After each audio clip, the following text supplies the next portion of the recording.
מגדל תשפ"ב, מכירה פומבית, היידה, מה זה עיינתי? למדתי גמרא. אור ל-14 וגם סנהדרין, ברכות בלילות, פסחים בבקרים, הגאות, תריף המערה המשך. אחר כך למדתי גם מוד ראשוני, חילקתי לגבר וחפצה, חילקתי לשבח ברכות נהנים, חילקתי לתשבית ותקנות חכמים, גדר, איסור, להתרחק מהחמץ.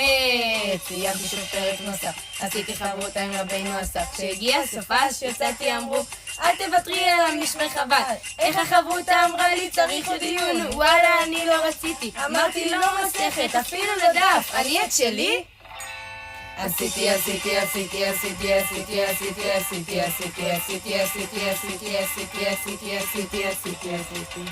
מה זה סרגתי? עשיתי כיפות, דוגמאות, עשיתי כמעט את הכל, ירוק, כחול ופעם סגול, אבל אז קצת נמאסתי, עשיתי סודוקו, שחור ופתור, אפילו הקשבתי, הרב מדן, אחינועם, הרב דיגי, אחר כך עשיתי צעיף ונגמר. נשאר רק לעשות סיכומים. קראתי את הדף מקורות, פתאום הערות בצד כמובן עשיתי, שם לקלסר, למרקור החוזר, לפירוש של ייעוץ הראייה, מיציתי, אני את שלי? עשיתי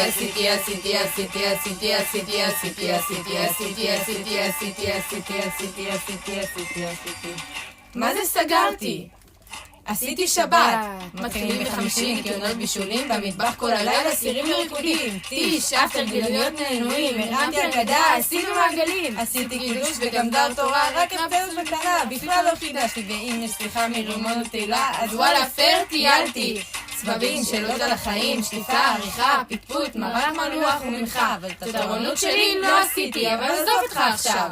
עכשיו רק רוצה לעשות שבתות, לעשות שמח, לעשות גשים, לעשות איש, לעשות ניגונים, רוצה לעשות חיים, אבל גם רוצה לעשות חושבים, לעשות תשובה, ללמוד מלבים, לעשות חסד וטוב ולימודים, לעשות מה שפשוט צריך לעשות.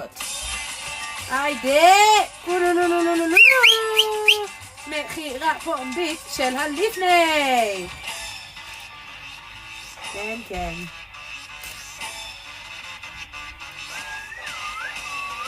מעבר ביט.